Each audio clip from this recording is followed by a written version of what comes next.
আমরা জুলাই গণ অভ্যুত্থানের প্রেক্ষিতে যে নতুন বাংলাদেশের যাত্রা শুরু হয়েছে, সেই বাংলাদেশের জাতির যে প্রত্যাশা, সেটা এখন আর কোনো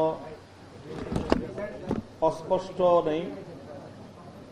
জাতীয় প্রত্যাশা সুনির্দিষ্ট একেবারে শব্দমালার মাধ্যমে এখন এটা কেন্দ্রীভূত হয়ে গিয়েছে। জাতির প্রত্যাশা যদি আমি এখন এক শব্দে বলতে চাই জুলাই গণ অভ্যুত্থানের প্রেক্ষিতে, সেটা হলো গণভোটের রায় কার্যকর করা। এদিক সেদিক কথা বলে লাভ নেই। জুলাই গণ অভ্যুত্থানের প্রেক্ষিতে জাতির প্রত্যাশা হলো গণভোটের রায় কার্যকর করেন, তাহলে জাতির প্রত্যাশা অনেকাংশেই বাস্তবায়িত হয়ে যাবে। গণভোটের রায়ের যেই জায়গাটা নিয়ে বর্তমান সরকারের সাথে আমাদের বিরোধ চলছে, সেটা মৌলিক জায়গাটা হলো সংবিধান সংশোধন হবে না সংস্কার হবে। এক্ষেত্রে আমাদের দ্ব্যর্থহীন বক্তব্য, আমাদের রাজনৈতিক অবস্থান হলো যে সংবিধান সংস্কার পরিষদ গঠনের মধ্য দিয়েই সংবিধান সংস্কার করলেই জুলাই গণ অভ্যুত্থানের প্রত্যাশা পূরণ হবে। আর বর্তমান সরকার সংবিধান সংশোধনের জন্য যেই কমিটি গঠন করেছে, সেই কমিটি গঠনকে আমরা ইতিমধ্যেই প্রত্যাখ্যান করেছি এবং আমরা মনে করি এই কমিটি গঠন এবং এই কমিটির মাধ্যমে সংশোধনের যেই উদ্যোগ, এটা জাতীয় আকাঙ্ক্ষার সাথে এবং জুলাই অভ্যুত্থানের প্রত্যাশার সাথে স্পষ্ট বিশ্বাসঘাতকতা। আমরা সরকারকে এই বিপজ্জনক পথ থেকে ফিরে এসে সংবিধান সংস্কার পরিষদ গঠনের মাধ্যমে সংস্কারের পথে হাঁটার আহ্বান জানাই। আমি আরেকটা কথা বলি, সেটা হলো যে আমাদের শ্রদ্ধেয় জনাব ডক্টর আহমদ আব্দুল কাদের সাহেব একটা কথা বললেন যে জাতির সাথে বর্তমান সরকার যে আচরণ করছে সেটা অব্যাহত রাখলে, অর্থাৎ এক কথায় ফ্যাসিবাদী পথে হাঁটলে বিগত সরকার তো দিল্লিতে স্থান পেয়েছে, আপনারা সেটাও পাবেন না। আমি বিনীতভাবে আমাদের নেতা আহমদ আব্দুল কাদের সাহেবের এই কথার সাথে দ্বিমত করছি। এই পথে যদি হাঁটতে থাকে, আমার ধারণা দিল্লিতে জায়গা পাবে। কারণ এই পথটা বাংলাদেশে দিল্লির রচিত পথ। এই পথে হেঁটেই হাসিনা দিল্লিতে গিয়েছে। জনগণের 70% জনগণের ম্যান্ডেটকে উপেক্ষা করে জুলাই বিপ্লবকে অকার্যকর করার পথে যদি তারা হাঁটে, তাহলে বাংলাদেশের মানুষের মন না পেলেও দিল্লির মন বর্তমান সরকার জোগাতে পারবে।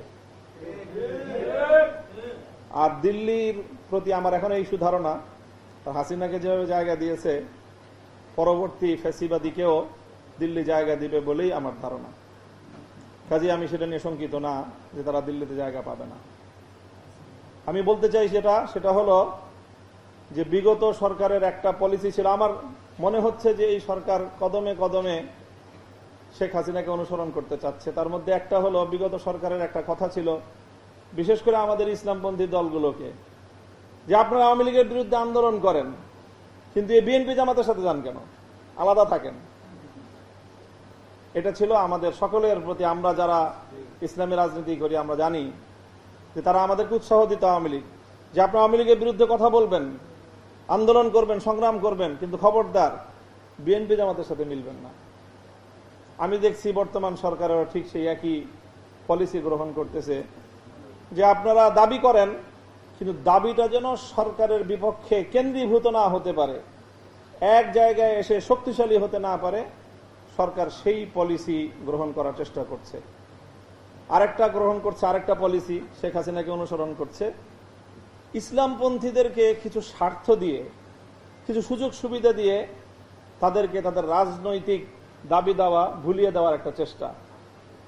বিগত সরকার আমাদের বিশেষ করে কওমি মাদ্রাসাগুলোর ন্যায্য অধিকার, কওমি সনদের রাষ্ট্রীয় স্বীকৃতি বাস্তবায়ন করেছে, বাস মনে করেছে কওমি অঙ্গনকে তারা কিনে নিল, কাজেই তাদের আর রাজনৈতিক কোনো দাবি দেওয়া থাকতে পারবে না।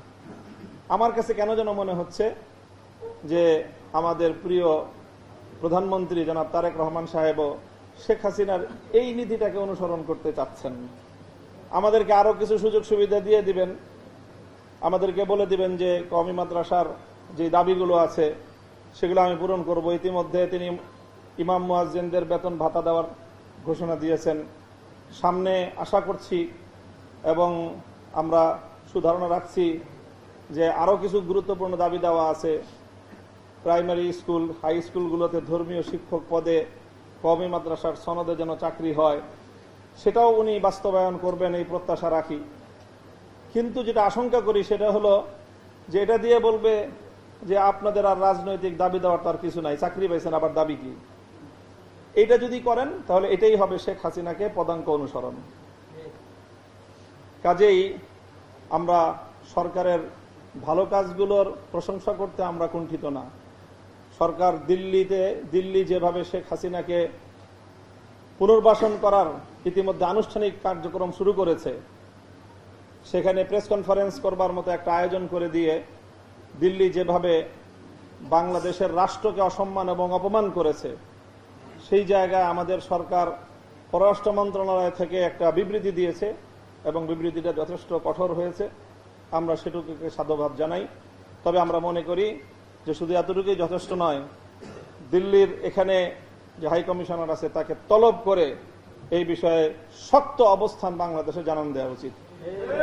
সরকার যদি এই পদক্ষেপ গ্রহণ করে, আমরা বিরোধী দলের পক্ষ থেকে সরকারকে সর্বতোভাবে সহযোগিতা করব ইনশাল্লাহ। তবে শেষ কথা হলো এই যে জুলাই যে আকাঙ্ক্ষা, গণভোটের রায় কার্যকর করেন, অন্য কিছু দিয়ে আমাদেরকে আপনারা নিবৃত্ত করতে পারবেন না। আমরা আমাদের স্বার্থের চেয়েও শহীদের রক্তের যেই দাম সেটাকে অনেক বেশি মনে করি। আমরা কোনো মূল্যেই জুলাই শহীদদের রক্তের সঙ্গে গাদ্দারি করতে পারবো না ইনশাল্লাহ।